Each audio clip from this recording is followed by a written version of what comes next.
असह्य होतंय तुला सगळं. इतका भार घेऊन फार ओझं वाटतंय ना तुला. तुझं हे सगळं ओझं आज रिकामं होणार आहे बघ. आता मी सांगतोय ना, ते कान उघडे ठेवून लक्षपूर्वक आणि शांतपणे ऐक. आता समज रस्त्यातून तू एक वजनदार गोष्ट तुझ्या उजव्या हातात धरून चालतोस. सुरुवातीला चालताना तुला तितकासा भार जाणवत नाहीये, पण जसं जसं तू पुढे सरसावतोस तसा तुझ्या हातावर अधिक ताण येतो. आणि मग अशा वेळेस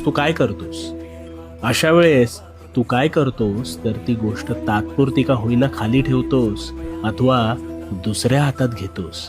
का?